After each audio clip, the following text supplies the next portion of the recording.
Good morning everyone, কেমন আছো তোমরা সবাই? আশা করি ভালো আছো। এই গরমে ভালো বলতে ভালো থাকার চেষ্টা করছে সবাই। ভালো কে কতটা আছে সে তো বোঝাই যাচ্ছে এই গরমে।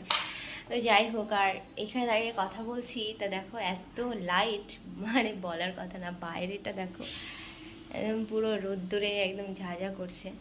এইমাত্র চাটা খাওয়া হলো আর বিছনাও তোলা হয়ে গেছে ওদিকে। এই ঘরের না জানলা দরজা একটু মানে জানলাগুলো খুলি না আর কি। এমনি এদিকে কাজ হচ্ছে ফ্ল্যাটের, তার জন্য প্রচণ্ড ধুলোবালি ঢোকে, আর তার মধ্যে যেহেতু এই ঘরটা এসি চলে ওই জন্য আর কি খোলা হয় না। একটা জানলা আর এই দরজাটাই খোলা হয়। তো সোহাগ ওদিকে খাচ্ছে আর গুগল করছে অনলাইন ক্লাস। আজ হলো বৃহস্পতিবার, তো ভাবলাম ঘরটা একটু ঝাড় দিয়ে রাখি। রোজই আমি দিই, তো আজকে একটু এগিয়ে রাখি, তাহলে তাড়াতাড়ি হয়ে যাবে মাসি আসলে। আর রান্নাবান্না তো আছেই। তো সারাদিনে 3-4 দিন পরে আবার ভিডিওটা শ্যুট করছি। ভিডিও লাস্ট শ্যুট করেছি রবিবারের দিন, বিয়েবাড়ির ব্লগ। আর ওই বাড়ি থেকে আসার পরেও শরীরটা ভালো ছিল না, ওই বাড়ি গিয়েও শরীরটা ভালো ছিল না। হঠাৎ করে কেন জানি না কানে ব্যথা হচ্ছিল প্রচণ্ড পরিমাণে, হা করতে পারছিলাম না, যে খাবো সেটাও মানে খেতে পাচ্ছিলাম না। তো এখন থেকে একটা প্যারাসিটামল খেয়ে দেখলাম ঠিক হয়ে গেল। জানি না ঠান্ডা লেগে হয়তো বা হঠাৎ করে হয়েছে ওরকম, কিন্তু আমিও বুঝতে পারছিলাম না, ভয় লেগে গেছিলো যে কি হলো কানে আবার। তো যাই হোক, এখন ঠিক আছে। তো চলো সারাদিন কী করি না করি সবটাই তোমাদের সাথে শেয়ার করবো একটু একটু করে। আশা করছি ভালো লাগবে তোমাদের, দেখতে থাকো ব্লগটা। আজকে সর্ষে পাবদা করব, তো তার জন্য দেখো মাছগুলোকে ভাজবো। তো একটু নুন হলুদ আর একটুখানি সর্ষের তেল মাখিয়ে নিয়েছি, নইলে খুব জোরে ফাটে। আর এদিকে হচ্ছে মশলার মধ্যে নিয়েছি দেখো, এখানে সর্ষে বাটা আছে, এতটা সর্ষে দেবো না এই গরমে। আর এদিকে অল্প একটুখানি পোস্ত নিয়ে নিয়েছি, আর দেবো একটু পেঁয়াজ কুচি, একটু পেঁয়াজ কুচি মানে করবে আর কি। আর দিতে হতো একটু টমেটো, যেটা নেই এখন আনা। আর কিছু দেবো না মশলাতে। তো এই দিয়ে আজকে পাবদার ঝাল হবে, মানে সর্ষে পাবদা হবে আর কি। এটা গোগল খেতে খুব ভালোবাসে। আর দেখি, আর সোহাগের জন্য হবে ভেন্ডির ঝোল। তেলটা গরম হয়ে গেছে, মাছ দিতে হবে চলে অফ। এই যে দেখো লম্বা লম্বা করে ভেন্ডি কাটা আর আলু কাটা লম্বা করে, এটা সোহাগের জন্য তরকারি হবে। তার মধ্যে মাও বলছে এটাই খাবে, তো ওদের দুজনের জন্য এটা দিয়ে পাতলা করে তরকারি করে দেবো। সোহাগ যেহেতু সর্ষের দেওয়া তরকারি খাবে না, তো এই জন্যই দেবো। আর দেখো ঢেকে দিয়েছি মাছটা, যেহেতু পাবদা মাছ ফোটে একটু, তেল ছিটকায় বেশি, কিন্তু সর্ষের তেল মাখিয়ে নিলে আর কি, কাঁচা তেল অতটা ফাটে না, একটু কম ফাটছে আজকে, তবুও ঢেকে দিয়েছি, রিস্ক নেইনি। পাবদা মাছ ভাজতে গিয়ে এক অঘটন ঘটে গেল। আমার পড়লো এখানে তেল, এত জ্বলছে এই গরমে। আর মার এই যে পিঠে পড়েছে, এখানে জল হচ্ছিল, এই 2-3 জায়গায় পড়েছে। এই গরমের মধ্যে যদি গরম তেল পড়ে, তুই হাসছিস? তাহলে আমার মাথা এখানে একদম জ্বলে যাচ্ছে একদম পুরো। জল দিয়েছি তাও জ্বালা করছে। এই অবস্থায় যদি গরম তেল পড়ে বাঁচা যায়? আমি বললাম কত করে যে তেল মাখিয়ে নিয়েছি, তাও মানে রিস্ক নেবো না। তাই এদিকে এবার ঢেকে দিলে মাছগুলো যদি লেগে যায় হয়ে যাবে সর্বনাশ। তো এই যে হয়ে গেছে, বা তুলে নিই। তো এই দেখো সোহাগের তরকারি একদম রেডি, পাতলা করে ভেন্ডির ঝোল। আর এদিকে হয়েছে আমাদের এই যে সর্ষে পাবদা, একদম মাখা মাখা করেছি। আর সর্ষে পাবদা একটু মাখা মাখা না করলে ভালো লাগে না খুব একটা। আজকে সকাল থেকে মা খুব ব্যস্ত ছিল রান্নায়। মা এখন সোহাগকে ভাত খাওয়াচ্ছে, তাই আজকের বৃহস্পতিবারের পুজোটা দিদা দিচ্ছে। এখানে দিদা এখন ফুলগুলো ঠাকুরকে দিচ্ছে, আর এখানে প্রসাদ দেওয়া হয়ে গেছে। ফুল দেবে, দিয়ে পুজোটা করবে। আজকের পুজো দিদা করছে।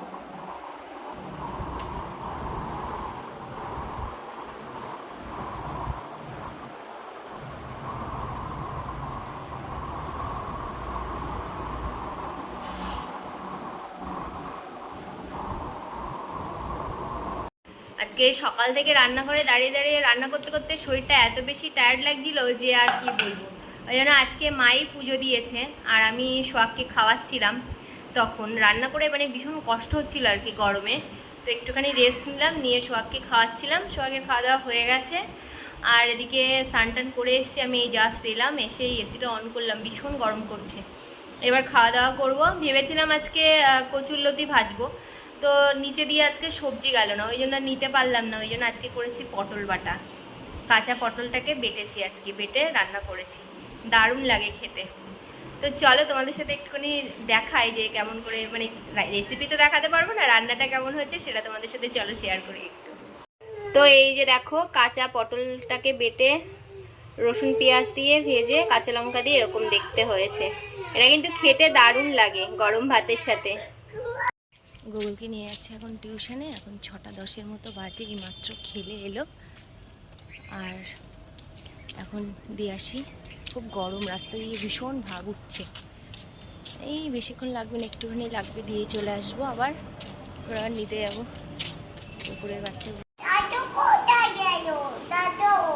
দাদু তো বাজার গেছে।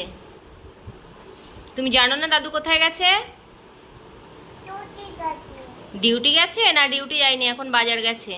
আর তুমি এই জিনিসগুলো কেন বারবার বার করছো? এটা কি? না না, এটা কি তোমার হাতে? ওটা কি? এই তোমার হাতে ওটা কি? এটা কি? বাক! এটা হাতি। আর আমরা যখন উত্তরবঙ্গে থাকতাম তখন এইগুলো নিয়ে এসেছিলাম। একটা হচ্ছে ওই ঘরে আছে, একটা কি যেন, এটা ভুলে গেলাম ওর নামটা। আর একটা হাতি। এগুলো প্রচুর দাম নেয় ওইদিকে, আর ভীষণ ভারী। আর এখন সোহাগের এগুলো খেলার সাথী হয়েছে।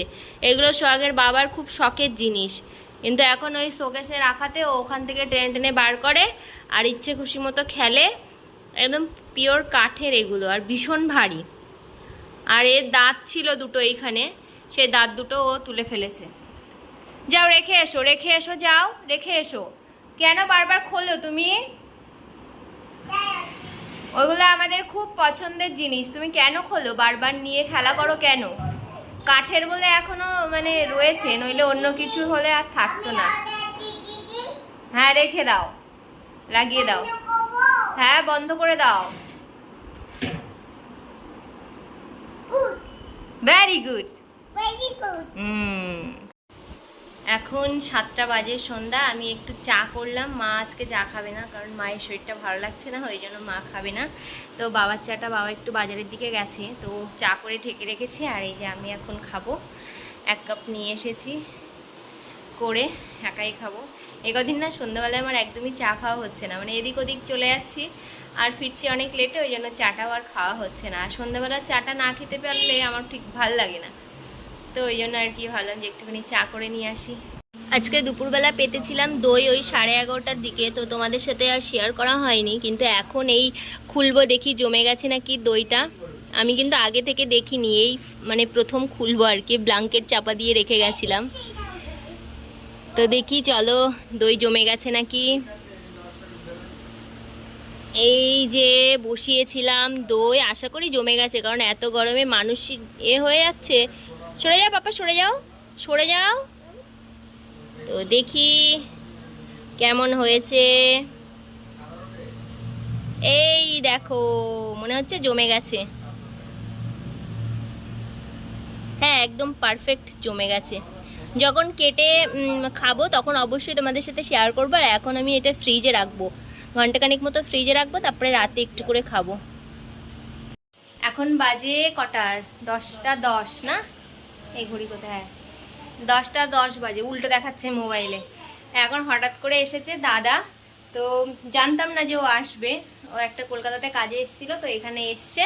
এখন কী রান্না করব হঠাৎ করে এসে, আর দুপুরে আমাদের যা রান্না করা হয়ে গেছিলো সব খাওয়াও হয়ে গেছে। তো এখন এই যে প্রেসার কুকারে একটুখানি সয়াবিন করেছি, ও সয়াবিন খেতে খুব ভালোবাসে। আর একটু ডিমের অমলেট করে দেবো। এই যে গরমের মধ্যে আর কি করবো, একটু আগে জানলে তাহলে হয়তো বাজার থেকে কিছু নিয়ে আসা যেত। তো যাই হোক, এই গরমে এখন আর কি করবো, এর থেকে বেশি আর কিছু করা গেল না, আবার ভোরবেলায় বেরিয়ে যাবে। তো এই হয়ে গেছে রান্না, ভাতটা হলেই হয়ে যায়। মা ওদিকে দুধটা গরম করছে। এত গরম লাগছে মানে কি বলবো, প্রচণ্ড গরম। এখন রাত বাজে 11:30, আর এই জাস্ট আমাদের রাতের খাওয়া দাওয়া কমপ্লিট হলো। তো গল্প গল্প করতে একটু দেরি হয়ে গেল, আর আজকে আধা ঘন্টার মধ্যে রান্না কমপ্লিট করেছি। ও আসার পরে আমি রান্না বসিয়েছি। তো যাই হোক, এখন ওরা ঘুমিয়ে পড়েছে, আর সোহাগকেও এই জাস্ট ঘুম পাড়ালাম। মানে খুব বিরক্ত করছিল, মানে ওর ঘুমানোর জন্য ঘুম পেয়ে গেছিলো। তোকে ঘুম পাড়িয়ে রেখে এলাম, আমি এবার একটু ফ্রেশ হব, তারপরে ঘুমাতে যাব। তো আজকের ভিডিওটা এই পর্যন্তই রাখছি। যদি আমার ভিডিওর কোনো অংশ তোমাদের ভালো লেগে থাকে অবশ্যই একটা লাইক করো, কমেন্ট করো, শেয়ার করতে কিন্তু একদম ভুলো না। আর আমার চ্যানেলটাকে প্লিজ সাবস্ক্রাইব করো। দেখা হবে নতুন ভিডিওতে। টাটা।